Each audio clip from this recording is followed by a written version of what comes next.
ఆంధ్రప్రదేశ్ రాష్ట్రము చంద్రబాబు నాయుడు చొరవతో పెట్టుబడులను ఆకర్షించడంలో భారతదేశంలో అగ్రస్థానానికి చేరుకుంది.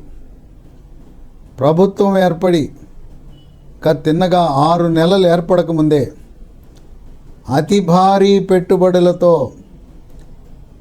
పారిశ్రామికవేత్తలు రంగప్రవేశం చేస్తున్నారు ఆంధ్రప్రదేశ్కి.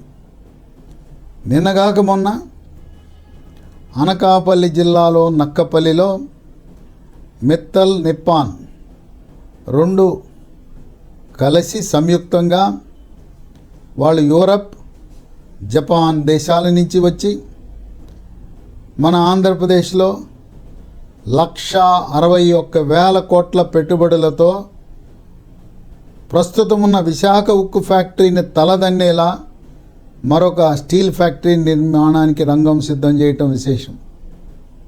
ఇప్పుడు మరో పారిశ్రామిక దిగ్గజం, భారతదేశంలో ప్రతి పౌరుడికి తెలిసిన కంపెనీ రిలయన్స్ కంపెనీకి అనేకమైన విభాగాలు ఉన్నాయి.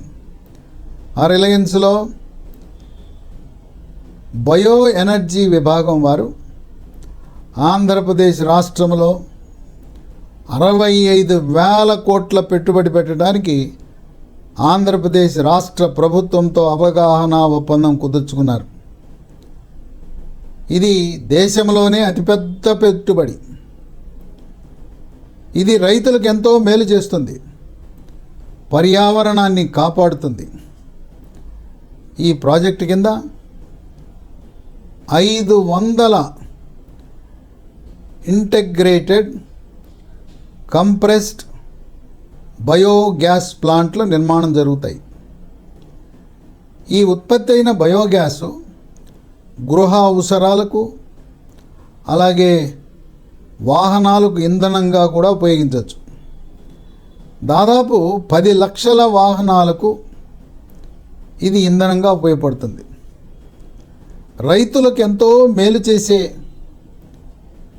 ప్రాజెక్టు. దీని కింద 8 జిల్లాలను ఎంపిక చేశారు. పైలట్ ప్రాజెక్ట్ కింద 8 ప్రాంతాలను 8 పైలట్ ప్రాజెక్టులు గుర్తించడం జరిగింది. కాకినాడలో 3 పైలట్ ప్రాజెక్టులు, రాజమండ్రిలో 2, విజయవాడలో 1, కర్నూలులో 1, నెల్లూరులో 1. ఈ 8 పైలట్ ప్రాజెక్టులు. ఇంకొక విశేషం ఏంటంటే ప్రకాశం జిల్లా కనిగిరిలో డిసెంబర్ 28న ఒక ప్రాజెక్టుకు శంకుస్థాపన జరగబోతూ ఉంది. ఇది బంజరు భూములు అధికంగా ఉండి పంట దిగుబడి తక్కువ ఉన్న ప్రాంతాలలో పెట్టవలసిన ప్రాజెక్టు. ఈ ప్రాజెక్టు నిర్వహణకు సుమారు 1000 నుంచి 1,200 ఎకరాలు అవసరం ఉంటుంది. ఇది మెట్ట ప్రాంతాలకు అనువైన ప్రాజెక్టు. ఇక దీనివల్ల రాష్ట్ర ప్రభుత్వానికి సంవత్సరానికి 3,000 కోట్ల రూపాయలు పన్ను రూపాన ఆదాయంగా వస్తుంది. దీనికి కావలసిన అనుమతులన్నీ కూడా సింగిల్ విండో విధానం ద్వారా అనుమతులు వస్తాయి. రాజు తలుచుకుంటే దెబ్బలు కొదవ అనే విధంగా ఈ యొక్క అవగాహన ఒప్పందాన్ని సాక్షాత్తు ముఖ్యమంత్రి రిలయన్స్ వాళ్ళతో కుదుర్చుకున్నారు కనుక అన్ని శాఖలు ఏకతాటిపై వచ్చి రెవెన్యూ శాఖ, కాలుష్య నివారణ శాఖ, విద్యుత్తు శాఖ ఒకటేంటి అన్నీ కలిసి ఒక యుద్ధ ప్రాతిపదికన ఈ బయోగ్యాస్ ప్లాంట్లకు అనుమతులు మంజూరు చేయడం జరుగుతుంది. దీనికి కావలసిన ముడి సరుకు రైతులు ఇప్పటి వరకు వాళ్ళు నుప్పు పెట్టి వృధా చేస్తున్న వ్యవసాయ వ్యర్థాలను వినియోగిస్తారు. దీనికి వరి, అట్లాగే సోయా చెత్త. ఈ సోయా అనేది ఆంధ్ర ప్రాంతం కంటే కూడా తెలంగాణలో అధికంగా పండిస్తారు. చెరకు చెత్త, పత్తి నుంచి వచ్చే చెత్త, జనుము నుంచి వచ్చే వ్యర్థము, అలాగే అపరాలు పండించిన తర్వాత ఉండే వ్యర్థాలను ఇప్పటివరకు రైతులు ఏం చేస్తున్నారు? నుప్పు పెడుతున్నారు. ఈ వ్యవసాయ వ్యర్థాలను నుప్పు పెట్టడము ద్వారా వాతావరణ కాలుష్యం, పైగా శీతాకాలంలో పొగమంచు కమ్ముకుని ఈ పొగమంచు వల్ల వాహనాల యొక్క రాకపోకలకు అంతరాయం. ఢిల్లీలో అయితే ఈ వ్యవసాయదారులు ఈ వ్యవసాయ వ్యర్థాలను తగలబెట్టడం ద్వారా పొగమంచు కమ్ముకుని జాతీయ అంతర్జాతీయ విమానాల రాకపోకలకు కూడా అంతరాయం కలిగే పరిస్థితి. ఢిల్లీ నగరం అంతా కూడా పొగ కమ్ముకుపోతూ ఉంది. ఆ విధంగా ఈ వ్యర్థాల నుంచి విడుదలయ్యే ఈ వాయువుల వల్ల ఊపిరితిత్తులకు సమస్యగా మారుతుంది. కనుక ఈ చెత్తని వ్యవసాయదారులు నుప్పుపెట్టి తగలబెడుతున్న చెత్తను ఉపయోగించి ముడిసరుకుగా బయోగ్యాస్ను ఉత్పత్తి చేయటం అనేది విశేషం. అలాగే బంజరు భూములలో అక్కడ వర్షము లేని ప్రాంతాలలో, సాగునీటి వనరులు నదీ ప్రవాహము లేని ప్రాంతాలలో నేపియర్ గ్రాసుని పెంచి ఆ నేపియర్ గ్రాసును ఈ బయోగ్యాస్ ప్లాంట్ వారికి అమ్మకము ద్వారా రైతులకు ఎకరానికి 30,000 రూపాయలు లాభసాటిగా వారికి వ్యవసాయం మిగులుతుంది. ఆ విధంగా ఎందుకు పనికిరాని భూములలో నేపియర్ గ్రాస్ పెంచే అవకాశం కలుగుతుంది. ఇంకా ఒక్కొక్క ప్లాంటు సామర్థ్యం 170 టన్నుల వ్యవసాయ వ్యర్థాలను వినియోగించబోతా ఉంది. 170 టన్నులు ఉపయోగిస్తే 20 టన్నుల కంప్రెస్డ్ బయోగ్యాస్ను ఉత్పత్తి చేస్తుంది. ఈ కంప్రెస్డ్ బయోగ్యాస్ని సిలిండర్లలో నింపి రవాణా చేసి అవసరమున్న చోటకి పంపచ్చు, లేదా పైపు లైన్ ద్వారా నిర్ణీత ప్రదేశాలలో ఉండే బయోగ్యాస్ ఈ బంకు, పెట్రోలు డీజిల్ బంకులు ఎలా ఉంటాయో బయోగ్యాస్ బంకులు, అటువంటి వాటిని బయోగ్యాస్ స్టేషన్లు నిర్మితం చేయవచ్చు. దీనివల్ల మనకేం ప్రయోజనం అంటే, వాహనాలకు బయోగ్యాస్ వినియోగించడము ద్వారా ప్రస్తుతం మనం భారతదేశము డీజిల్ని, పెట్రోల్ని ఇతర దేశాలు, గల్ఫ్ దేశాలు, రష్యా నుంచి దిగుమతి చేసుకుంటున్నాం. చాలా ఖరీదైన ఈ డీజిల్, పెట్రోల్ని దిగుమతి చేసుకోవటం ద్వారా భారతదేశ ఆర్థిక వ్యవస్థపై చాలా భారం పడుతున్న సమయంలో బయోగ్యాస్ ఉత్పత్తి ద్వారా ఈ దిగుమతులను గణనీయంగా, డీజిల్, పెట్రోల్ దిగుమతులను కూడా గణనీయంగా తగ్గించే అవకాశం ఉంది.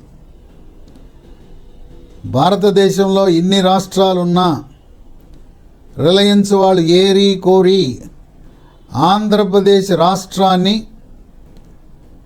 65,000 కోట్ల పెట్టుబడి పెట్టడానికి గల కారణం సుస్థిర ప్రభుత్వం, డబుల్ ఇంజిన్ ప్రభుత్వం, కేంద్రంలో ఎన్డీఏ ప్రభుత్వం, రాష్ట్రంలో ఎన్డీఏ ప్రభుత్వం ఉండటం వల్లే సాధ్యమైందని ఆర్థిక రంగ విశ్లేషకులు భావిస్తున్నారు.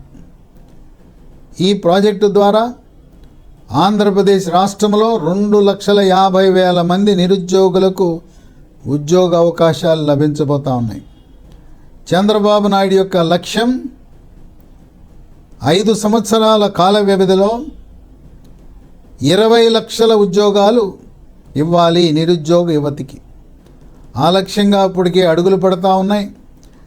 భారీ పెట్టుబడులు, అతి భారీ పెట్టుబడులు, స్వదేశీ పెట్టుబడులు, విదేశీ పెట్టుబడులు పరంపరంగా క్యూ లైన్లో కట్టుకుని వస్తున్నారు.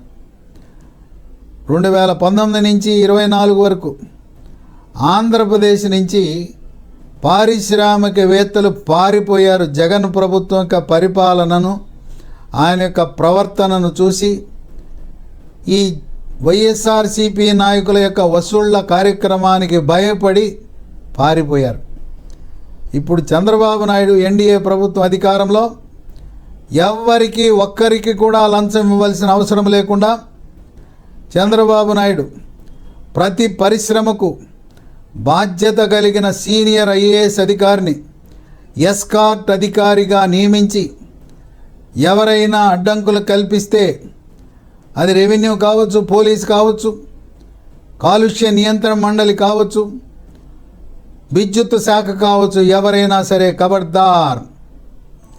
ఈ ప్రాజెక్టులకు ఆటంకం కలిగించిన ఏ స్థాయి వారైనా కూడా వారిని శంకర మాన్యాలు పట్టించి ఈ ప్రాజెక్టులకు అడ్డు తొలగే వారిని ఎవ్వరినీ కూడా ఉద్యోగానికి అర్హత లేదని ప్రకటించి అవసరమైతే వారికి కంపల్సరీ రిటైర్మెంట్, నిర్బంధ పదవీ విరమణ చేసి ఇతరులకు కూడా మీరు ప్రాజెక్టులకు పెట్టుబడులకు ఆటంకం కలిగిస్తే, అవినీతికి కక్కుర్తి పడితే మీరు కూడా ఇంటికి పోయి కూర్చోవలసిన అవసరం ఉంటుందని చంద్రబాబు నాయుడు ఎన్డీఏ ప్రభుత్వం ఇప్పటికే హెచ్చరికలు జారీ చేయటం అనేది విశేషం.